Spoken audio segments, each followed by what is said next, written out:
Македонскиот олимписки комитет и Наша ТВ со доајенот на спортското новинарство Зоран Михајлов со гордост ви ги представуваат македонските спортски легенди.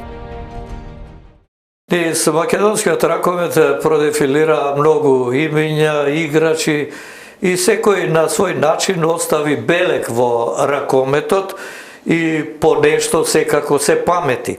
Еден од оние што испиша една убава ракометна биографија, би рекол, е голманот Зоран Петковски. Тој има повеќе од 50 настапи за репрезентацијата на Македонија, а ги бранеше боите на најпознатите наши ракометни клубови. Инаку кариерата, еве јас додека не се сретнав сега со него, не знаев дека е почнал во Драчево. А Драчево, потоа се вратив и јас во мислите на тоа време, имаше на вистина еден ракометен клуб кој вака не изненади кога се појави. Па еве, Зоке, ти си во емисијата сега за спортските легенди, ке ни кажеш како изгледаат твоите почетоци тогаш во Драчево и како течеше понатаму твојата кариера. Реков, играше за репрезентацијата на Македонија по самостојувањето на нашата држава. Претходно настапуваше за младинската репрезентација на Македонија, која учествуваше на куповите на републиките и покраините. Имаш неколку настапи со своите репрезентативни другари и имате добри резултати. Па еве тебе ти препуштам сега да кажеш како изгледаше тој твој почеток во ракометот. Прво благодарам на поканата што ќе имам можностите да се искажем и да едноставно влезам овој клуб на спортски легенди, ветерани во спортот. Така е, значи далечната 82-83 година, јас повеќе бев по кошарката во тие денови на основно образование и некој таму тренинг, имавме школска екипа во кошарка тренинг, се сеќавам дојде сега починатиот Зоран Наумовски, поранешен ракометен судија, меѓународен што беше, ме здогледа, ме праша кое си годиште, дали би сакал да тренираш ракомет, и едно така основно би рекол запознавање. Јас прифатив и не сонував дека навистина мојот животен пат ќе се смени од тој момент и дека јас ќе останам во ракометот и до ова, би рекол, сериозна возраст од 52 години. Тоа се случи кога имаше 68, значи 14-15 години. Така. Кога имаше тогаш те забележа Наумовски. Так.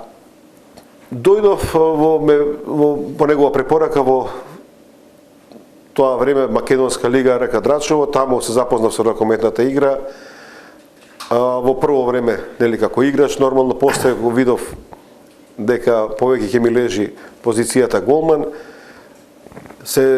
Ја прифатив таа улога и почнав со веќе година и пол да бранам, да застанав на голот, каде што почувствував шанса дека можам нешто повеќе да направам од една, би рекол, просечна кариера.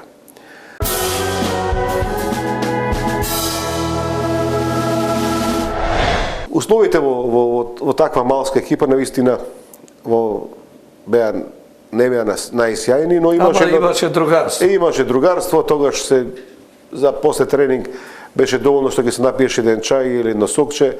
Муабетите беа големи, така ние имавме некоја генерација помали, имаше и постари играчи, но со самото запишување во средно училиште почна доаѓа, сеќавам во тоа време, Дејан Марич ме повика да дојдам во работнички. Имаше една солидна репрезентација, оваа екипа.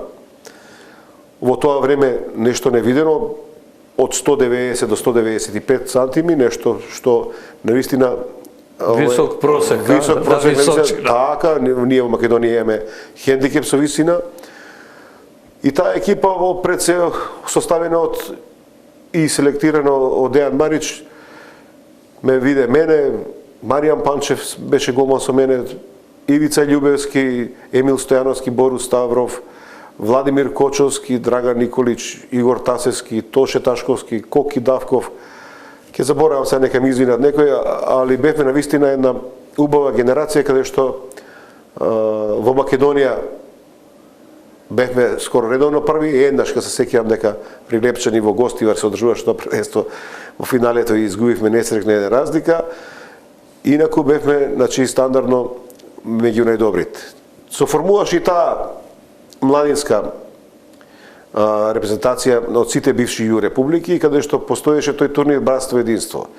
Од сите републики и паметам во тоа време дека во Кутина, Добој, Бања Лука, Ваљево се друживме со останатите селекции од бившата ју. Значи имаш 4-5 настапи за младинската репрезентација на тие традиционални турнири. Па таму во другите младински екипи на Србија, на Хрватска имаше играчи кои потоа стана големи имиња во ракомет. Како не? Мислам таа генерација би ги спомнал, тука беше Пуц, Маглајлија, починатиот Пуц е више починат. Значи многу миња играчи што оставија голем Белек и Игор Бутулија. Значи беа навистина имаше со кого да се вкрстиме и да на некој начин учиме. Мора да напоменам затоа што во тоа време Македонија, Црна Гора и Косово бевме некако најнеразвиени и по самата, би рекол, спортска опрема, по самиот организација бевме на пониско ниво во споредба со Словенија, Хрватска, Војводина, Босна, Херцеговина, Србија, кои што некако оддалеку се одвојува од нас, од овие три, би рекол, републики. А некогаш и тоа игра улога вака, кој ќе се појавиш на терен, па убава опрема од некоја позната фирма, од некој производител на спортска опрема, и тоа си носи своje. Знам, ова го кажувам од искуство и дружењето со Лазар Лечич, кога отиде во Борат Чачак за тренер, кога ја виде опремата, вика, фрлајте во Морава. Ке нарачаме, вика, од Италија, опрема, кој ќе не видат да личиме на нешто. Визуелно е сосема друг е моментот и остава еден впечаток на посериозна селекција, каде што се си има свое. Знаеме дека пред секај суди, дека кога ќе има некоја судско обедување, нели тоа се дела од секунда, секој што тој психолошки момент превагнува одлуката да која страна да превегне тегот. Така да во работнички останав 4 години и со таа генерација 1988 во јуни до 89 бев во Југословенската народна армија, тогаш во Ниш една година. И таму се такмичевме, бевме во армијски првенство, освоивме таму исто и трето место, едно убаво дружење со сите исто некои љубители на ракометот или играчи по на аматерски свет. Со самото доаѓање пристапувам во Вардар, значи тоа е веќе 89-та и до 93-та прво игравме во втора сојузна лига. Сега и тогаш господинот Михаил Михайловски ме контактираше, се договоривме и 4 години останав во Вардар, значи тоа е периодот кога 2 години бевме во втора лига и тогаш тој оној распад 91-92. Па и лигата полека се распадна, првата лига. Така, Словенија и Хрватска не сака да настапуваат во првата југословенска лига и така некако скратена со екипите од Босна, Србија, Косово, Црна Гора, Војводина се направи една прва лига, прволигашка конкуренција, каде што навистина настапувавме во салата Расадник и имавме навистина едно убаво искуство, преубаво, нешто што доаѓа екипи од ракометни школи, како што беше Црвенка, Југовиќ, Борац, Бања Лука, Добој, Звезда, Желјо, Ниш. Значи, имаше навистина една плејада на одлични раковидни школи со огромно искуство и салата Расадник беше скоро за секој натвора преполна и имаше што да се види. Јас за тоа време бев во тандем со Царчев, Царчев беше постар, поискусен и прв голман, јас као втор. После тој распад на Југославија дојдовме во една година, играхме во македонско првенство и почувствував желба и пристап за да бидам прв голман негде каде што ќе можам да се на некој начин дојдам до израз.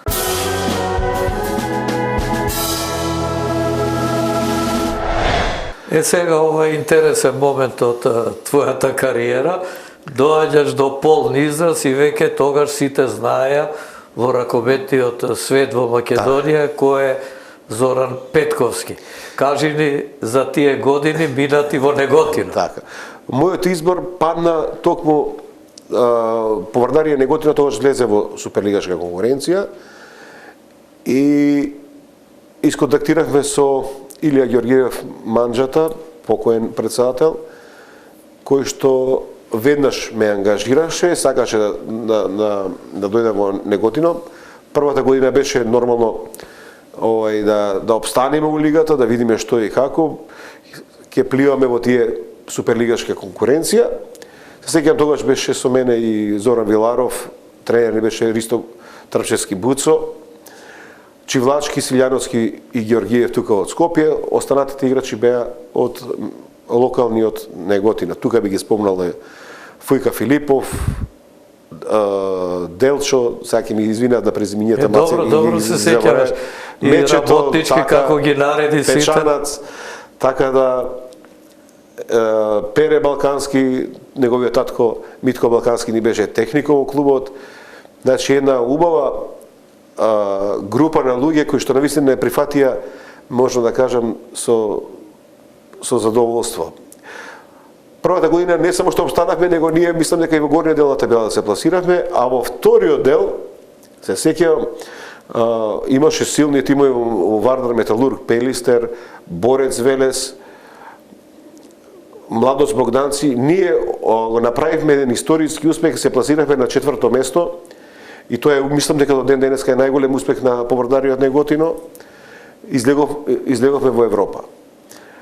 Во тие 2 години, што уште позначено за мене, бев 2 пати прогласуван спортист на градот, во незаборавно за мене во хотелот Парк, каде што 2 години сигурно имаше по 300-400 луѓе, значи оние на прогласувањето на спортистот на Неготино. На Неготино, каде што навистина една, би рекол, забава од таков карактер невидена и несвојствена за, можеби за многу поголеми центри него што е Неготино, но навистина живеат тие луѓе, се заразија за ракомет и од ракомет. После втората година јас навистина имав 2 брилјантни сезони. Бев не може сега не скромно да кажам, али бев убедливо најдобар голман во лигата и процентуално и све го сврти вниманието на спортската јавност. Почна да понудите, знам дека Михајло Михајловски, неговиот брат Владо Михајловски, веднаш почна да се уга, сака да ме вратат назад во Вардар. Тогаш се појави и Јафа Промет со Живко и Роза Стојановски, починатата Роза. И во последен момент се сеќавам господинот Силјан Мицевски и Баге, не може да се на презимето, ќе ми извини, ми се јавија и ми рекоа дојди во Битола, сакаме да те видиме ако имаш време. Јас со мојата сопруга сега, што ми тогаш бевме дечки девојка, ајде викаме ќе идеме на едно кафе, тотално неспремен дека ќе одам да преговарам до тој степен, знаејќи дека тоа е сепак е процедура. И Пелистер беше магнет за сите ракометари. Господинот Силјан Мицевски наистина ме запрепасти под кои услови би дошол.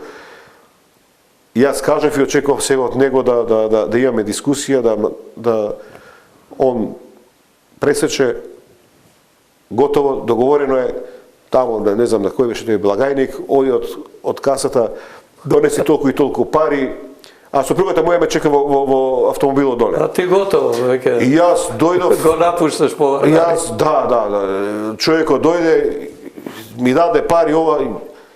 Јас се симнам доле, стекам автомобилот и на мојата девојка, сегашна сопруга, и ги давам овие парите, голема сума, огромна сума, во висина скоро на може да кажем еден стан, се сеќавам по 1000 евра дека беа овие големи банкноти. И викам, човекот ме исплати веднаш.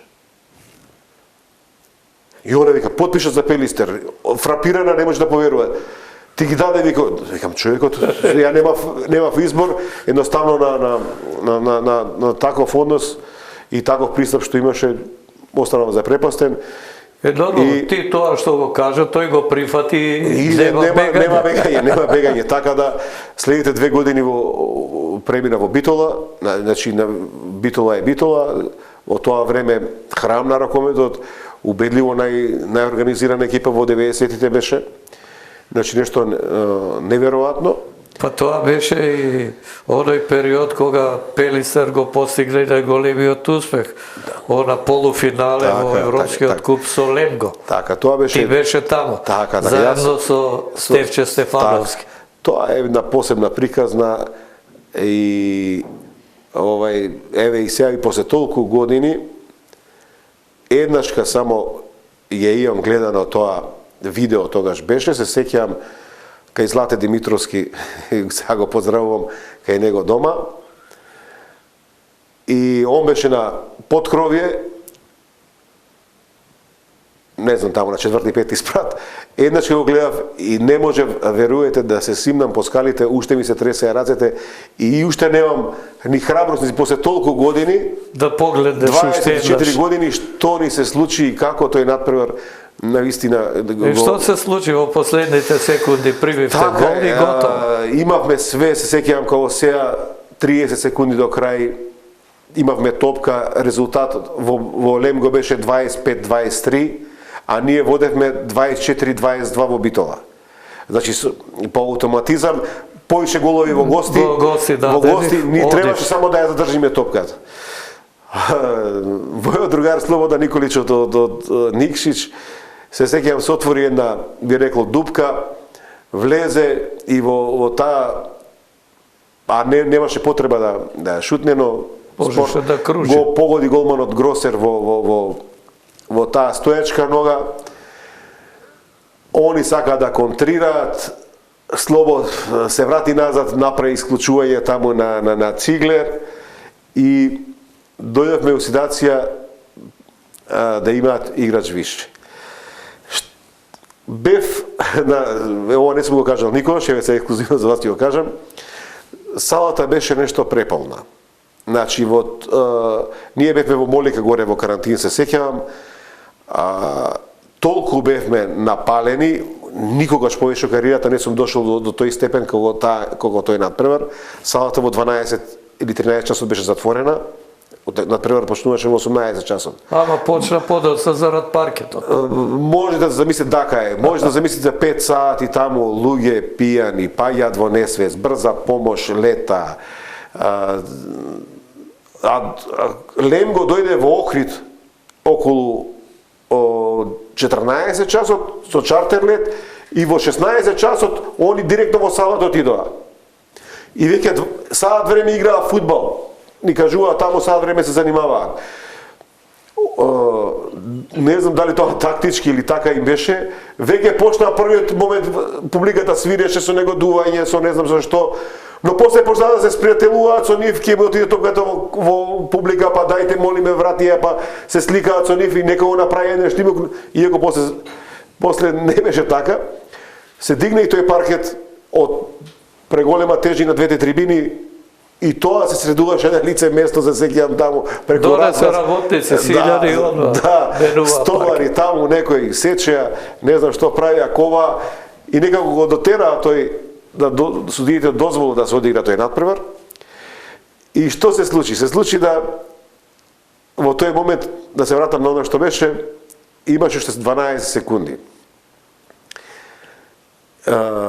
Циглер беше крило, десен бек Зербе. 2.11. Десниот бек нивни. Да. Даниел Штефан среден и Баумгартнер лев бек. Кај нас Боро Чурлевски, почиратиот прерано Боро, беше последен човек во одбраната и Боро го знаеме сите како многу луциден, многу би рекол итар, многу човек што знаеше ракоме, што разбираше ракометната игра. Дали го понесе, како се вика, таа атмосфера. И од последен човек таму одбрана сакаше на препад да го фати големиот Циглер, да му излези овој 2.11, само ја пушти до тој Циглер, уште го памтам, тоа му беше последен надпревар на него во кариерата. А јас размислував, за тоа кажам ексклузивно, во тој момент дали стативата да ја земам со мене, дека имаше огромен простор, дури до таму, да ја прочетам стативата со мене, но се одлучив, ајде, викам, ќе иде на спортот и помина таа поред мене тука и за жал заврши во голот од огромен агол, пенал и таа приказна се заврши како што се заврши. После беше стварно травматично 7 дена. Ја мислам дека ништо не функционираше во Битола. Со сите тогашни играчи кога се разговарал, истото ви го кажува.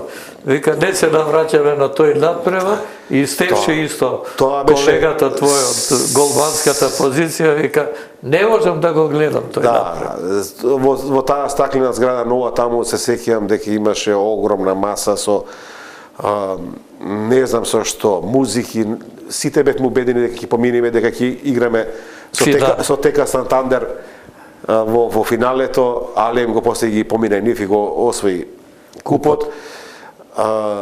Една таква еуфорија, еден таков, мислам, тоа беше нешто што навистина не видено. За жал се заврши таа приказна како што заврши. И како заврши твојата приказна во Пелистер? Така, кога се раздели? Кога заминав од Неготино, имав 3 понуди. Имав од Вардар, Михајло и Владо ме бара, имав од Ресен и Битола. И се одлучи за Битола. А во меѓувреме, втората сезона, првата година освоивме дупла круга со Пелистер, втората година амбиции покажа Јафа. Дојда Живко и починатата Роза, негова сопруга, ме покана, ние сме во Лига на шампиони, ни требаш, нивниот голман отишол, дали сакаш, јас прифатив, ми дадоа исто таму изворени услови. Ама тебе и тој крај ти одговараше, се влечеше. Зашто и моите родители се и потеклото од другата страна на границата, ама тука. На 3 километри се од македонско-грчката граница, таа Валериско, тоа Герман и Раби, тие се места што се блиску до границата, па јас и таму некоја викендица имам во Штрбово, каде што блиску до Крани, каде што 50 на години, може да кажам, секој лето, бар 10 на дена ги проаѓам во тој предел.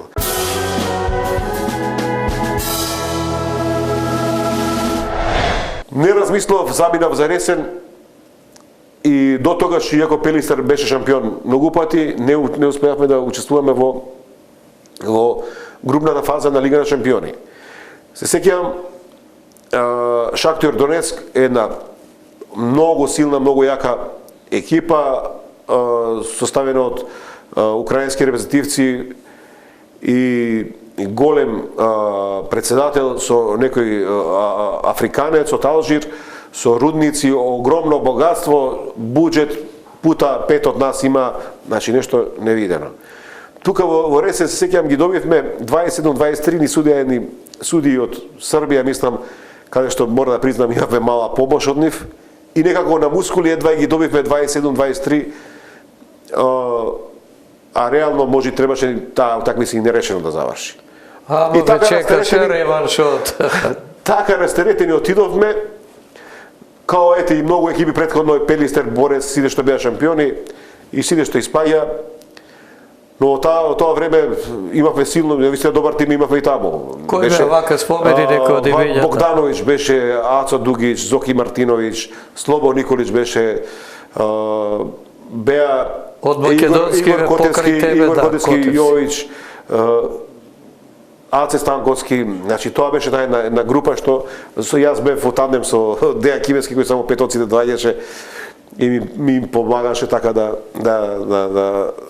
голманската позиција. Се сеќавам во Шахтер одигравме на вистина еден брилјантен надпревар. И јас добро го отворив и целиот надпревар на текот. На полувреме им водевме и дојде некако навалија тие во второ полувреме пренаглија да се закана да не го загрозат резултатот. Беше 26-23, а во ресен 27-23. Има и седмерец и сега ако го дадат ќе има продолжеци идентични резултати. Јас сеќавам го одбранив пеналот и доаѓам таму ние 26, Јошко Петковиќ беше тренер, му се јавува на Живко вика, а они виши мислеа дека испаѓаме и дека нема помирени веќе со судбина. Со трошоци таму направиле трошковник дека нема Лига шампиони, дека сме испадали. Тражи му вика пари, вика овие вика влего во Лига на шампиони, вика во групна фаза. Леле, а тогаш беше падот, се сеќавам 98-ма, тогаш СДС беше многу јак силен во ресен и во државата, се сеќавам пак и политика и тогаш имаше. И дојде тогаш се навестуваше и превратот кога падна СДС и дојде нова влада, по автоматизам и ги снема и вентилите. И настана една тешка ситуација во ресен каде што се луѓето се Живко и сопругата не може да го порецат си од тоа. Па дојде општината таму, па се сеќавам и Димитар Буздевски и Гештаковски, пратениците вложуваа многу за да обезбедат оптимални услови за да можеме да истуркаме таа година.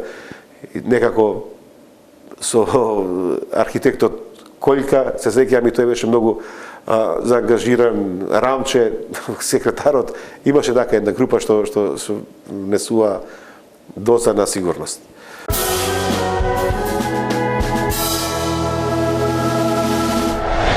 После Јафа ми стигна примамнија полно до Турција. Тоа беше вице шампион на Турција и пак повторно со Ристо Трчевски Буцо и решивме да заминиме за Турција. Во Анкара се тренираше, а утакмиците ги игравме во Дијарбакир. Дијарбакир е незваничен главен град на курдите. Тоа е Анкара, Дијарбакир, тоа е негде околу 1000 километри и може да замислите, ние трениравме во Анкара, а надпреварите со авион ги летавме таму, само ќе одиграме надпревар таму и повторно се враќаме во Анкара. Иако се сеќава, се сретнавме во Анкара. Така, да. Си заборави. Да, сега ме припомна. Во салата имаше европско првенство од борење. Борење, да. Беше близко до нашиот хотел. Беше да расправавте и ти, Буцо, дека патувате, летате со авион тамо. Полиција ве пречекува додека одите во салата, да бидете безбедни, играте и се враќате назад. Тоа би остана вака во перцепцијата. Тоа беше полициски клуб. За мене се навратиме на тие овој времења.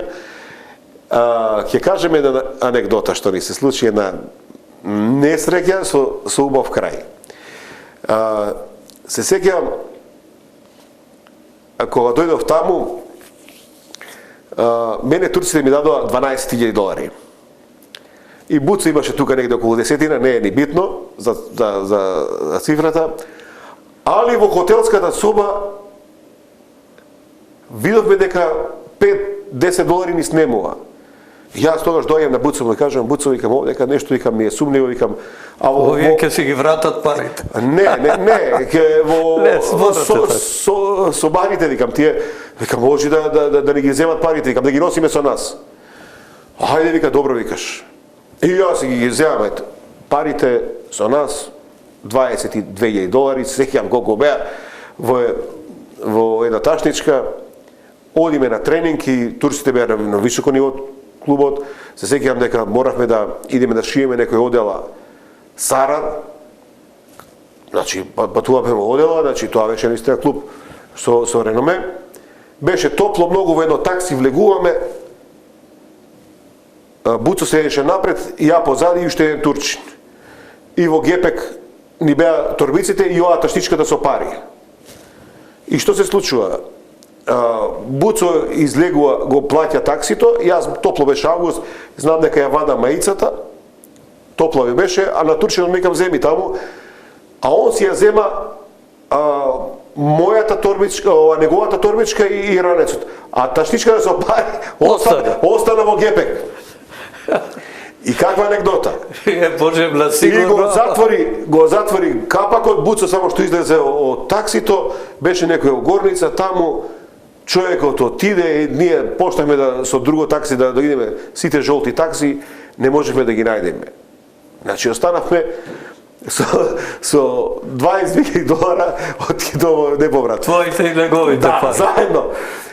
И што се случи, као, ете, ова анекдота, полицискиот клуб наш, тогаш беше, председател беше многу влијателен, значи, као министер за внатрешни работи во Турција. Тој беше посебно чуван, затоа што навистина имаше отворена сукоп, би рекол, со тие курдите. Гафар Окан го памтам и него после неколку години го убија во Дијарбакир, али човекот тогаш вика за 2 часа, вика сите, вика такси станици околу 200 има во Анкара, ќе бидат известени и вика мислам дека ќе успееме.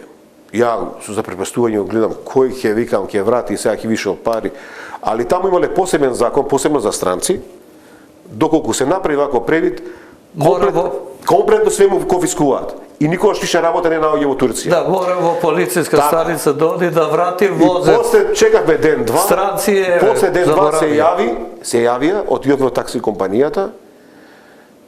Човекот и тој бил некој таксистот не реагирал веднаш, но имал огромна лузна на левата рака и мисля дека ја запримете. Ние таксистот не го гледаме. Се исплашило тоа доколку кажеме таква лузна, значи беше толку јак, човекот ни ги врати, дававме таму неки средства, се сеќавам, и наопшто задоволство таа приказна заврши со среќен крај, ни ги врати парите човекот. Ја ги оставивте кај таксистот. Да, не е споразум. И после Турција, враќање назад? Турција, да, после некако Владо и Михајло ме контактира нон-стоп и ми викаат и сега, ако не се вратиш, веќе ти ја затвараме вратата во Вардар и веќе со тебе немаме ништо.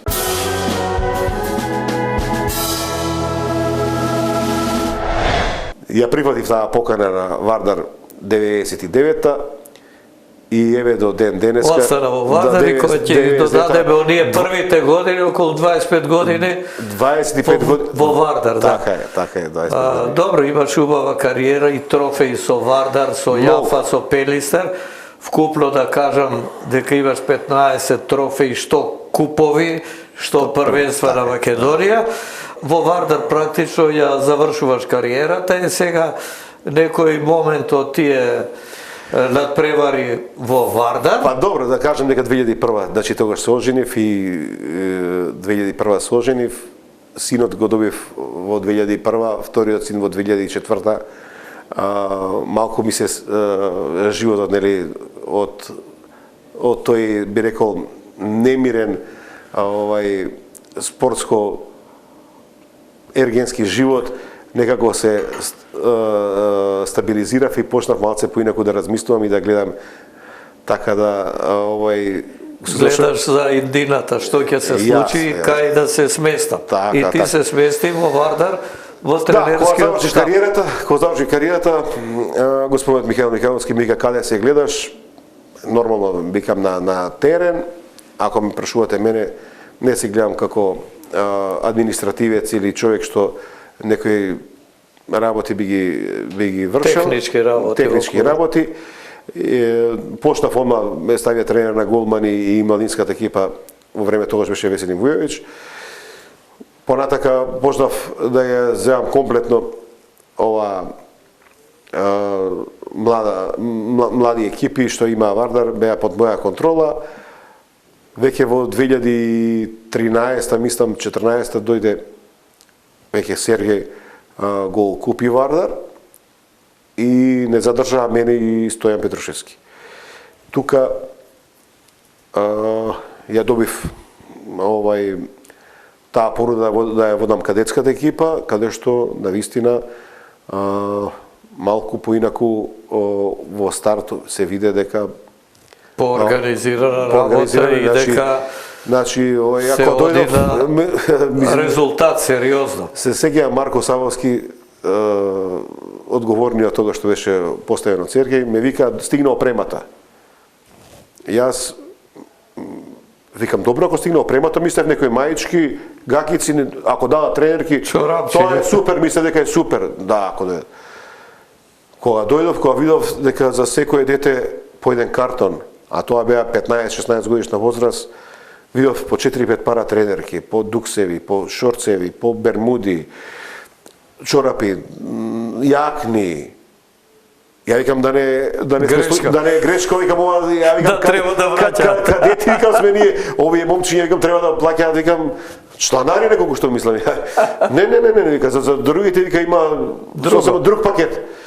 Видов дека навистина луѓето имаат сериозни намери и овој комплекс што после изникна во првата година, првите 2 години бевме во Кале, првата година мислам во Кале, па изникна овој комплекс во Јане Сандански, каде што гледате каков е грандиозен, со 2 сали, со сите пропратни работи, што навистина е... И сега си таму во Вардар? До ден денеска сум во Вардар. Има убава една генерација, што од која може да се очекува. Без пораз ги завршиме есенскиот дел. Јас практикувам и сакам да одам на странски турнири, многу, затоа што мерилото секогаш кога излезеш надвор од границите, не е битно тука во Македонија кај сме, некош со нив да ги извериш силите, да. Посебно од овие бивши простори, да видиме до каде сме и како напредуваме.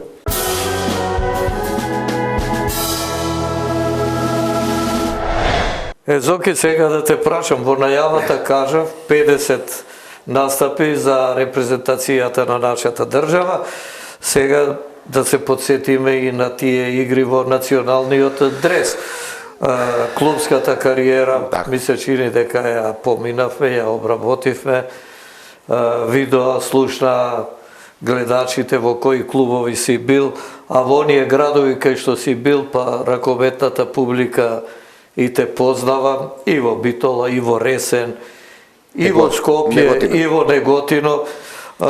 Чувствувам дека така со најголеми емоции изворуваше за Неготино и по Вардарија, зашто сепак во споредба со другите клубови беше помал клуб, а постигна еден таков резултат да го мислам да го афирмира и градот и раковетот во државата. Видите, ја бев мора да бидам реален затоа што пред Неготино бев еден, би рекол, просечен голман.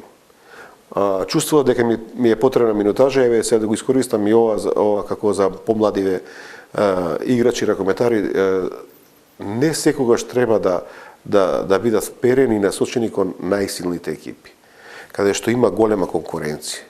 Некогаш треба човек и да осети моментот дека му е потребна слобода и да го искаже она што го знае, нека отиди година-две во помлада екипа. Да има и минутажа. И тука минутажата, на тоа мислам, и тука ја оформи својата лична карта во права смисла и после понудите сами по себе си доаѓаат. За репрезентацијата, рековме? Од самото самостојување, значи се сеќавам во тоа време, неуморниот Марија Начевски, кога одевме за Орадеа, беше тоа беше првиот настап на Трофеј Карпати на македонската репрезентација во раковет. Чувствувам за потреба затоа што беше он стварно Марија Начевски неуморен и доаѓаше со неговата фирма тогаш беше во Срем, беше посветен ентузијаст. Сите бевме некако патриотски настроени, оформуваме нова држава, под ново знаме, нова химна за нас. Не сме више под хеј Словени. нешто што пробудуваше кај нас една неизвестност на патриотизам, некој што тогаш не сме го почувствувале и навистина беше интересно. И отидовме на тој трон, се сеќавам дека дури некои уште тогаш почнува да го разгорува тој спорот што го имавме со името со Грција и уште во тие моменти се почувствува една, би рекол, чудна атмосфера за нас, несвојствена, но мислам дека бевме големи амбасадори на нашата држава. Кој беа во репрезентацијата, подсетине? Првиот во тој прв состав на првиот Стефче Стафановски и Димитар Богдановски, овој тапанот од Прилеп беше, кој малку се навоти, се сеќавам дека тогаш беа Ванчо и Чаве селектори, малце па не изфорсира мене и Стево, а он беше во некој трет план, па беше најстар, па некако се наљути, после се смири, но така беше. А на другите позиции? Вака, тогаш беа Алушевски и Аце Станковски беа леви крила, беше Пепи Манасков, Драган Маринковиќ, Боро Чурлевски, Абдула беше пред крај на кариерата, мислам дека не малце го викавме, беше пред крај на кариерата и требаше да помогне, беше Горан Шопов, Александар Јович и Тони Николовски беа десни крила, Сречко Ѓоргиевски со Пепи беше и тогаш и он беше во таа бековска линија. Пивоти беа Орди Илиевски и Игор Хотевски. Игор Хотевски, подоцна Зарков доби државјанство, па и Зарков се приклучи на таа генерација. Мора да кажам, тогаш во споредба со оваа генерација, таа наша прва генерација, предводена од Пепи и ова сега втората генерација што би рекол што ја носеа Лазаров, Мојсос Миркуловски, Борко, Ванчо Димовски, Бранчо Ангеловски, излезе многу посветена. Ракометот се подигна на многу повисоко ниво. Алушевски исто него својот тој ги поврзуваше, да. Јас се сеќавам бев баш имав некои надписи тука што ги донесов. Предпоследниот мохиканец бев јас, последниот беше Стево. Од таа прва и ова условно кажано втора генерација, такмичарски не надмина и со односот и со пристапот многу попрофесионално го сватија ракометот него ние во тоа време.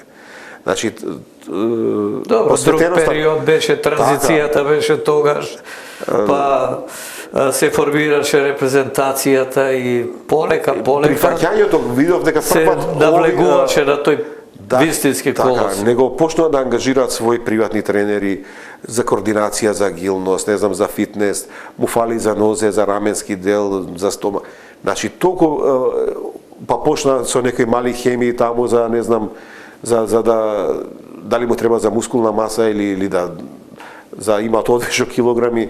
Значи, во тој период многу посветени и направија, наистина, овој резултат што го направија во Србија, 5-то место, тешко е дека во Србија во догледно време дека ќе го надмине. Ти на кој настап се сеќаваш најмногу за репрезентацијата? Па имаше доста, мислам. Дека тогаш имаше и трофеј на Македонија. Да, имаше и трофеј тука на Македонија. Се сеќавам во првите настапи таму кога игравме со Холандија, Бугарија. Значи, идевме од најодоздолу, почнувавме да избориме првенство. Се сеќавам во Бугарија таму некогаш беа Царчев и Кимевски и Ванчо и Чаве беа селектори. Они нешто послабо одбранија таму, ми дадоа шанса во Бугарија и ги победивме. Бугарите таму, а бугарите не беа лоши во тие 90-ти, беа стишно ниво кога нашите во 90-ти рани. Сега паднати се доста. Па имаше многу надпревари тука во Кале, се сеќавам, јас мислам дека паја репрезентација од Хрватска, од Србија, паја Белорусија, Романија. Значи тоа беа навистина големи надпревари каде што под Кале мислам дека никој не можеше да не добие. Толку бевме силни, дури се дојде до тој степен да се ангажира психолог, зашто ние имаме екипа со 2 лица. една екипа во Кале, кога играме, растураме, се правиме на страна, одиме, губиме. Па ангажира прв пат таму, се сеќавам крај на 90-тите, некој психолог, сега не професор, не му го заборев презимето, кој што дојде со нас почна да разговара, затоа што вие сте млади луѓе, затоа што може имате приватни проблеми, затоа што со девојка, со родители, со не знам, со жена, па може ви скренува внимание у тој дел, значи прв пат осетивме такво нешто да ве подготвува и да види до каде се психолошки. Значи имаме драстичен пат, ние изгубивме например Чешка 20 разлика се сеќавам во ХЕП. А тука ги добиваме. Играме тотално од крајност до крајност. Значи а тука ќе се напалеме, мислам дека никој екипи сите што дојдоа сите беа глатко поразени во Македонија, и во Кали и во Битола. Добро, за репрезентацијата имаш повеќе од 50 настапи.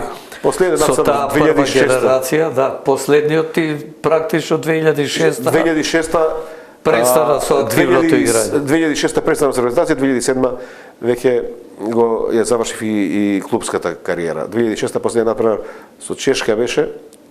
Се сеќавам и 2007 кога освоив дупла круна со Вардар и се сеќавам финале куп со Пелистер. Уште ми звони, направивме така како мал напад, они шутна нешто, јас како контра, гол, самиот почеток и семафорот уште ми татне во ушите кога Томче тамо, тој записничарот, мерачот на време, ми застане една грудка тука во грлото. Викам, дојде крајот, викам, ова е, викам, последно нешто, викам, и така се си тоа убави моменти, што... Добро, се збогуваше, ама остави зад себе една убава играчка кариера. Потоа кажа, од Вардар не можеш да се разделиш, во Вардар остана, ги тренираш младите генерации.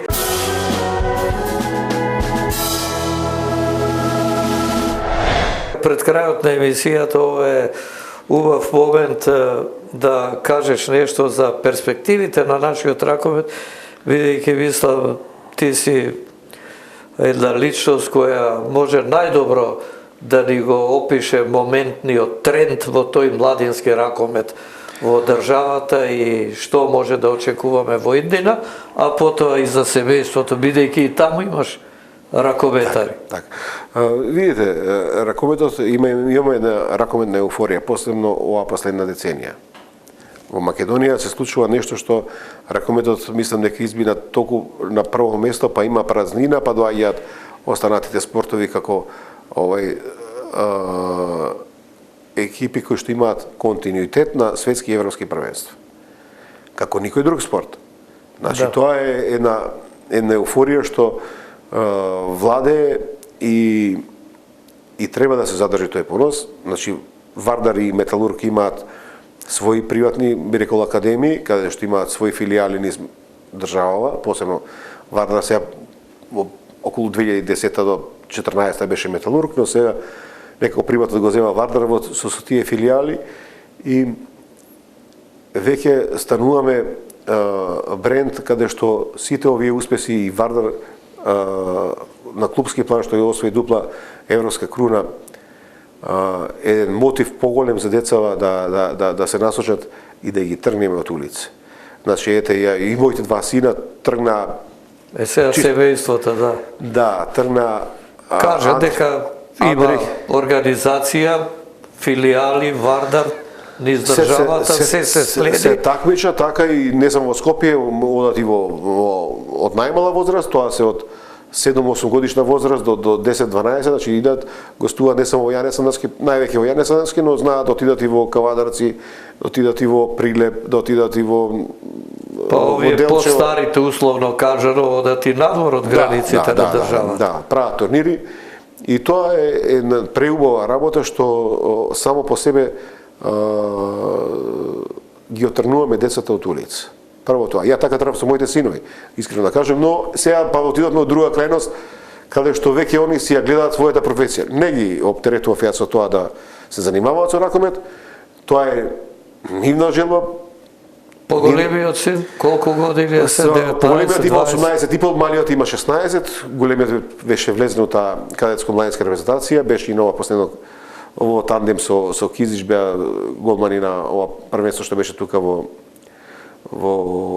Борис Трајковски. И тој е голман, значи Тој е голман, а малиот е десенбек, левак, и он е се прва година средно, и баш ја таа генерација и ја водам, 2004 годиште во Вардар, и бележиме добри резултати, кај нас дома Протекција нема сигурно, нели, ако игра. Не.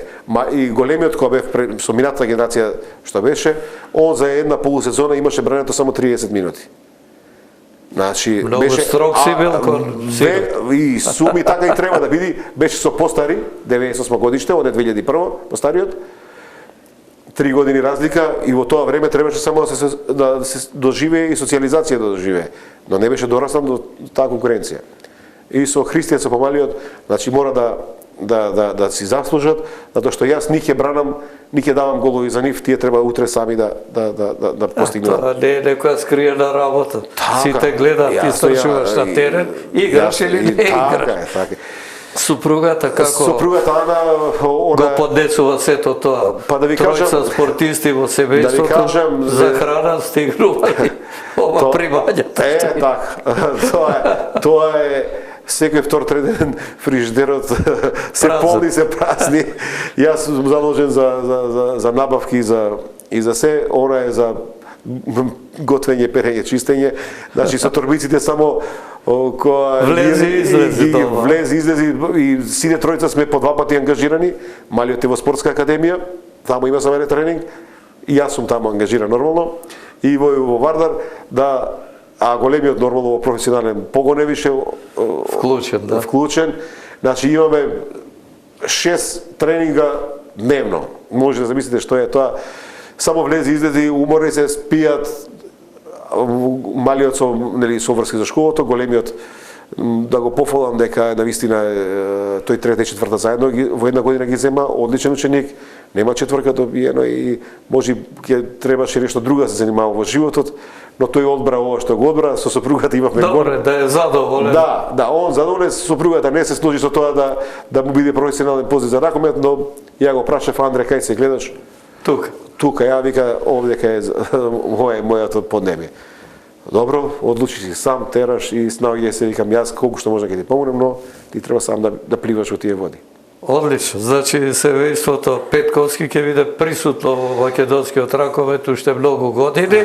Здрави се надеваме. Да, за нашите гледачи да кажам дека тоа беше нашата спортска раковетна легенда, познатиот голман Зоран Петковски.